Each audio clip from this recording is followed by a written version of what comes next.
It's Friday night. It's the preview show. It's the No Nay Never podcast.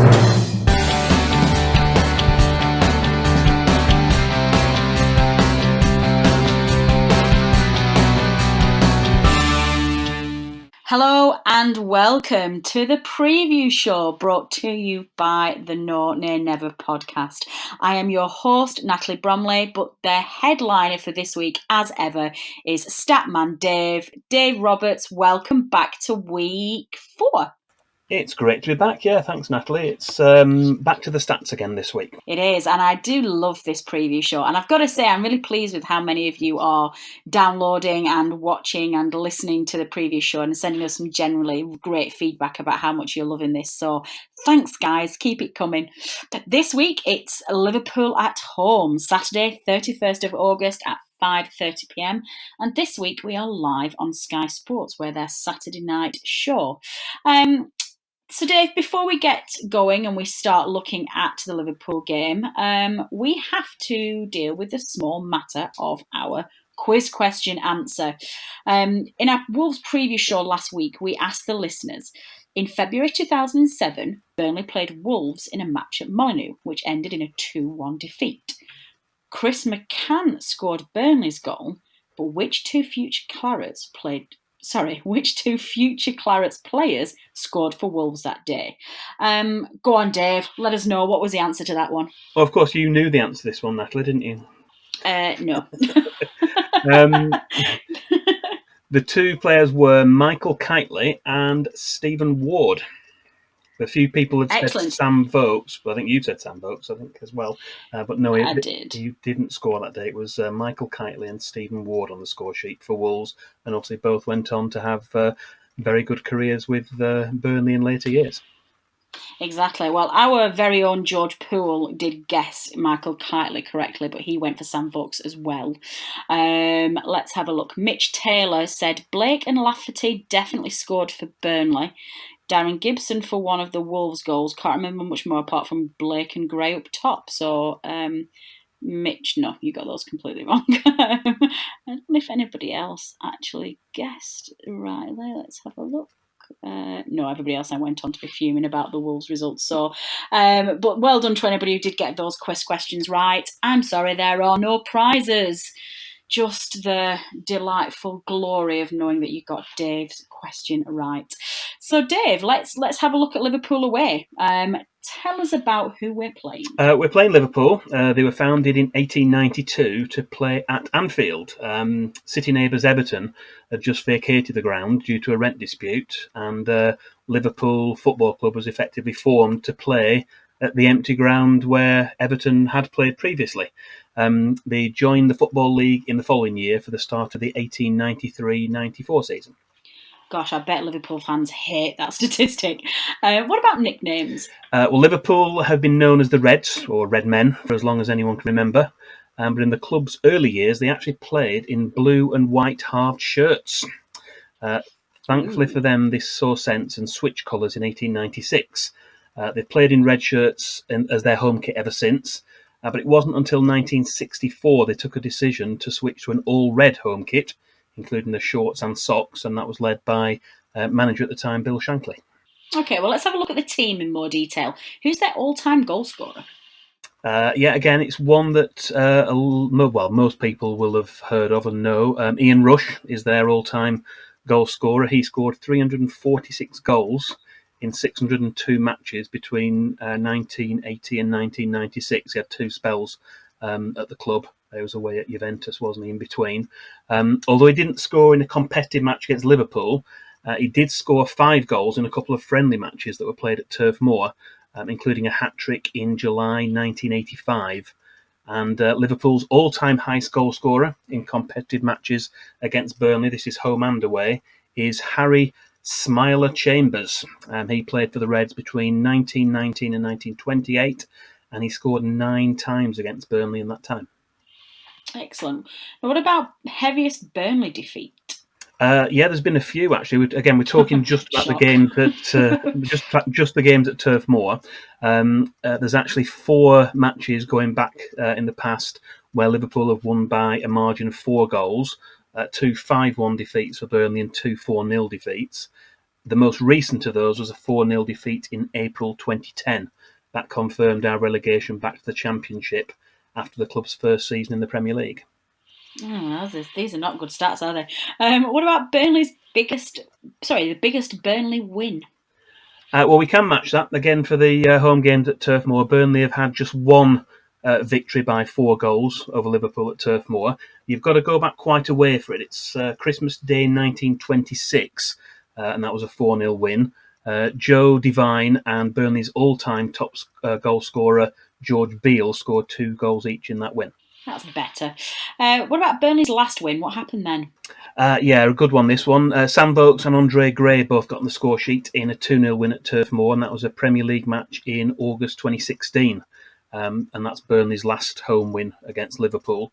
But there was another very memorable FA Cup win in January 2005, thanks to a rather bizarre backheel goal from Jimmy Traore, you may remember. I do. I remember it well, and how we laughed at that goal. I think that was probably Burnley's only chance of ever scoring in that game. I think we could still be playing now and not put a ball on our own in the back of the net. What about the manager? Tell us who he is. Liverpool are managed by the enigmatic 52-year-old German Jurgen Klopp, who could perhaps be described as one of the more likeable characters from the foreign legion of managers we've seen in the Premier League in recent seasons. He took over from Brendan Rodgers in October 2015, and despite improving Liverpool, he didn't actually deliver any silverware until this last season just gone. He was obviously manager when they won the 2019 Champions League final over Spurs, which took place back at the start of June. What about last season's meeting, Dave? What happened then? That was back in November, and although we took the lead through Jack Cork, he scored a goal in the 54th minute. Liverpool did hit back with goals from James Milner and Roberto Firmino. With time running out, we were pushing for an equaliser. It looked like Ben Mee might just snatch it. He had a header. Alisson made a really acrobatic save, pushed the ball onto the crossbar, and then almost immediately after that, he started a move which led to a breakaway third goal for Liverpool.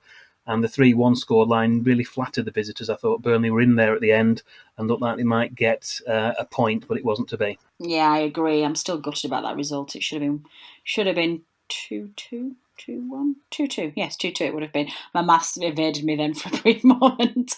What about head-to-head stats, Dave?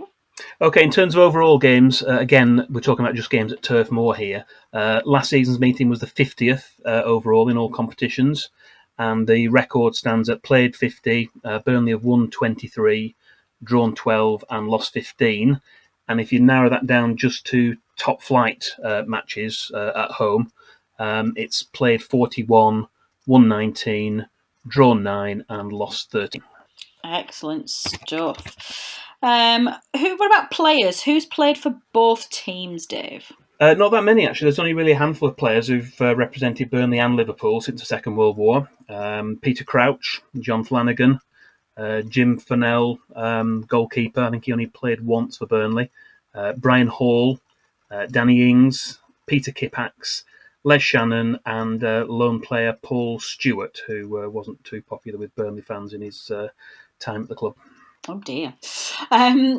And then finally, who's going to be the man in the middle? Tell us about our match referee on Saturday. Yeah, we've got Chris Kavanagh, who's taking charge of the match on Saturday, and we'll be hoping for no more debatable last-minute penalties like the week just gone. He's only refereed 7 Burnley matches in the past, and you'll be pleased to know that only one of those has ended in defeat.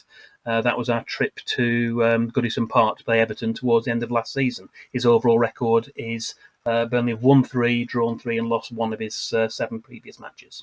Excellent. It's a sign, Dave. It is a sign. Well, I just don't believe that you haven't got something tricky up your sleeve. I know you too well, Dave Roberts.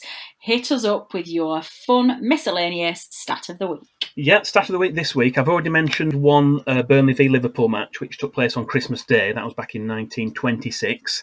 And this week's stat of the week involves another Christmas Day match from 2 years later in 1928. Legendary Burnley goalkeeper Jerry Dawson played his last ever competitive match for Burnley, and we won 3-2.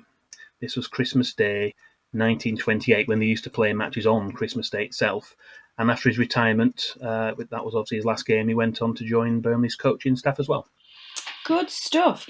How are you feeling about Saturday, Dave? Given Burnley's really positive start to the season, do you think we've got any chance of picking anything up? It's going to be a really tough game. We know they are whenever the big sides come to Turf Moor. We have had results. We know we're capable of it on the day.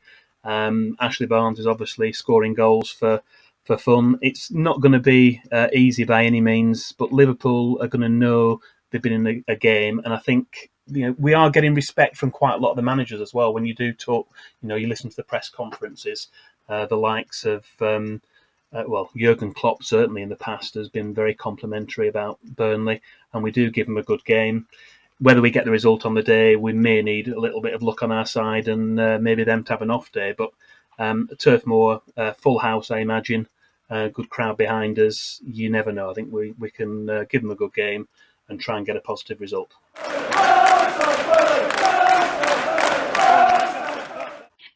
And I think it's about time we met our opposition. This week we are joined by Jay Riley from the Kop Table podcast. Jay, welcome to the preview show. Hi, Natalie, you okay? Yeah, we're grand, thanks. Tell us a little bit about yourself, Jay. How did you become a Liverpool fan?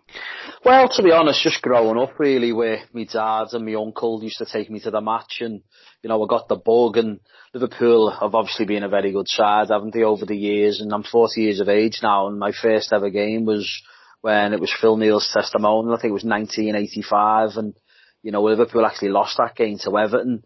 But even though we lost the game to Everton, I still got the bug, and I was always going to be a Liverpool fan because of obviously my uncle and my dad. So, it just went from there really, and I've had a season ticket now for like over 25 years, and, it's just a massive part of my life.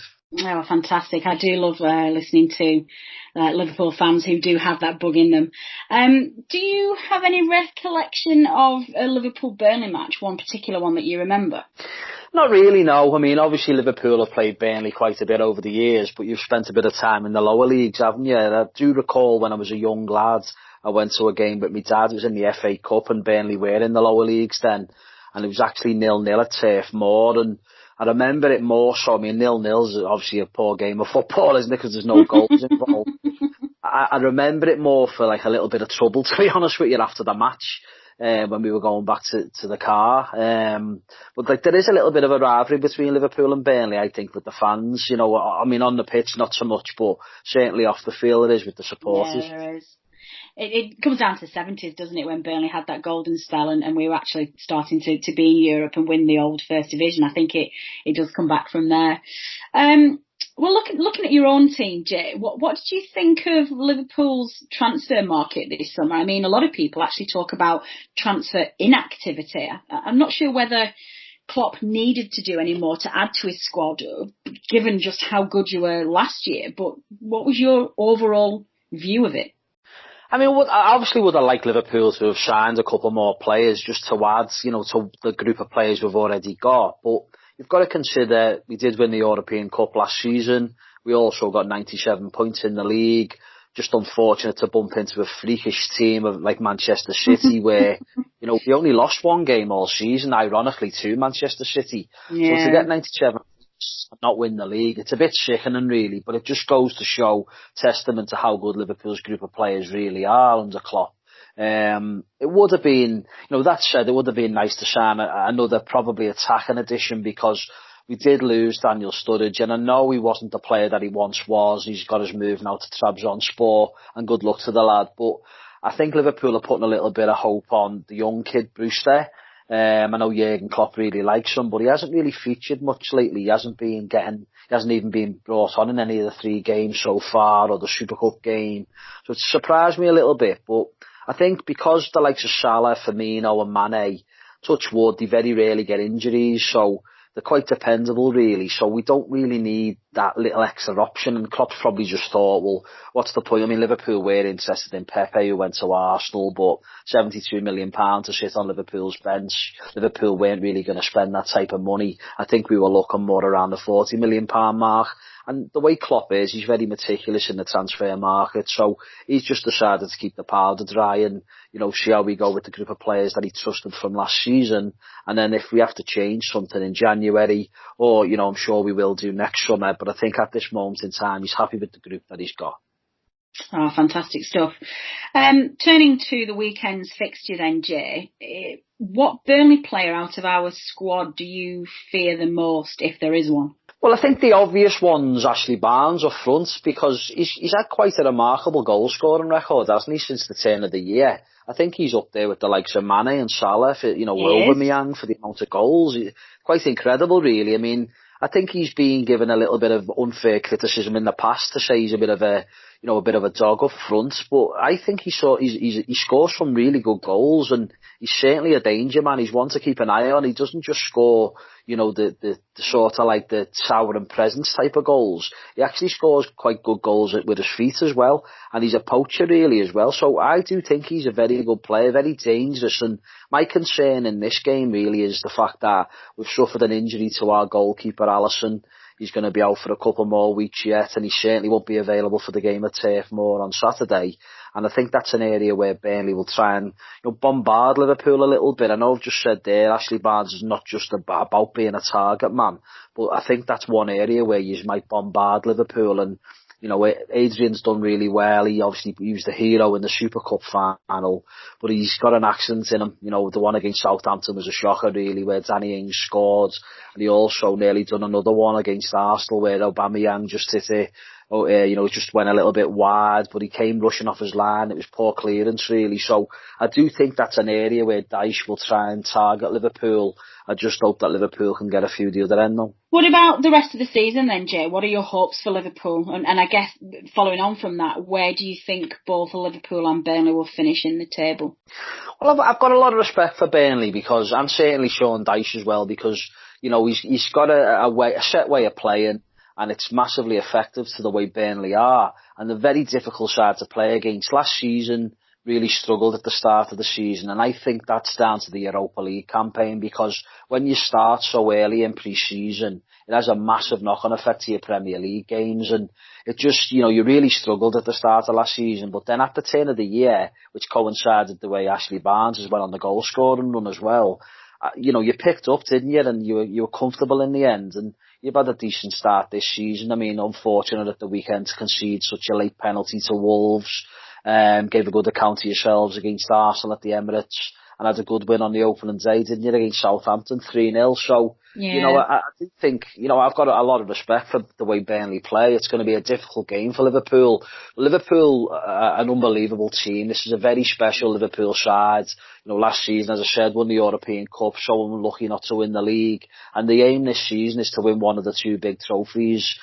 Personally, it's been such a long time since we last won the league, and I'd love Liverpool to win the Premier League, but it's going to be really tough. I know at the moment we're ahead of City, but City are just an amazing team under Guardiola. I'd be happy with another European Cup win, to tell you the truth, but we've got to be looking at winning one of them two major trophies this season, but preferably I'd like to win the Premier League. Yeah, I think you will actually. I think City's all focus will be on the Champions League this year. I think this is your season for sure. Just to pin you down to actual stats, given this is our stats show, league position finish for both Burnley and Liverpool? I'm going to have to be positive and optimistic, aren't I? I know I've just said there, Man City to be really tough. I'm going to say Liverpool to win the league finally. And as regards Burnley, I mean, I think there is the top six. Manchester United, to me, don't convince me, and they're the team that you would probably being a Burnley fan, being an Everton fan, being a Leicester fan or a Wolves fan, they're the type of team that you've got to be aiming at if you want to break into the top six. But I do think the top six will probably remain the same. I think Burnley certainly finish in the top half, maybe around about ninth, I'll say, for Burnley. Oh, wow, excellent. That's fantastic. God, you're definitely a friend of the show, Jay. We had our Wolves preview last week. Our Wolves fan guest showed no mercy and just went, yeah, you're going down. It's like, wow, ouch. that was harsh. Okay, well, we'll leave this week, Jay, with a final score prediction. What do you think the score will be on Saturday? Honestly, I mean, last season, it's a very, very tricky place to go, Turf Moor. And last season, really, Liverpool, Alisson made an unbelievable save, and Liverpool on the counter-attack went and scored, and that was a game changer for me. And because we haven't got Alisson at the weekend, I do think it's going to be really tough. And I'm not the type of fan where I think Liverpool are just going to steamroll teams and win every single game. You know, Liverpool do win a lot of games of football. There's no doubt about it. Last season we won 30 out of 38 with a very good side, formidable team to play against. But I do think there's certain places that are tough, and Turf Moor is certainly one of them places. It would not surprise me one little bit if it ended up a draw on Saturday evening. And I think all things considered, because Adrian's in goal, and that's not to say I don't think he's a good goalkeeper. I just don't think he's anywhere near to the levels of Alisson. So it does leave that little bit of uncertainty in the defence for me. And I've got a feeling it could be a 2-2 draw. Oh, God, that would be fantastic. We'd definitely take that. Jay, thank you so much for joining us on the preview show. We wish you all the best for the rest of the season. Listeners, that is Jay Riley at the Kop Table podcast. Some really great guys. We do a lot with them, so do check them out if you get a chance.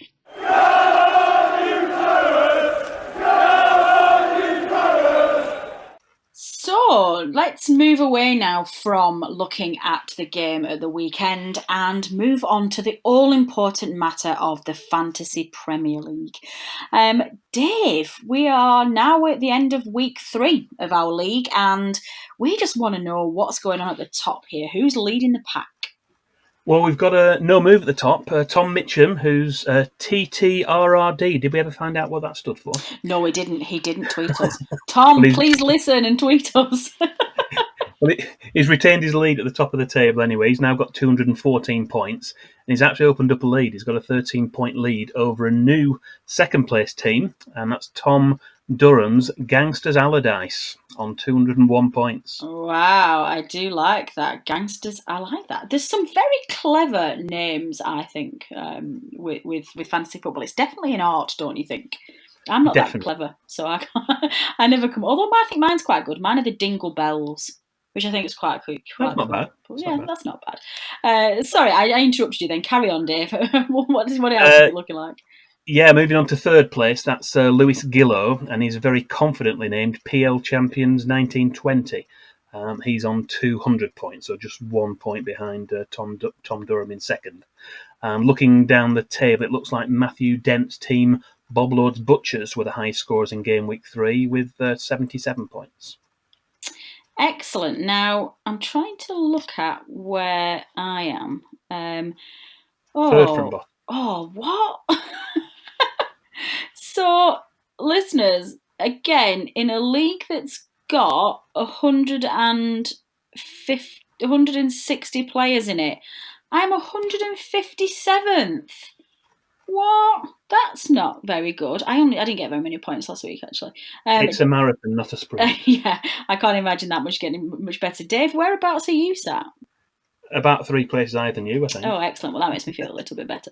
I'm just trying to find out for you, listeners, and apologies, I should have done this before I came on the air, but I am trying to find who is performing the best in terms of team No Nay Never. Now, we all know that last week's best place finisher was Richard Steele, and in fact, he is still top of the No Nay Never pile. So count on me, Richard Steele in 80th place with 161 points is still top of the whole team No Nay Never's performance.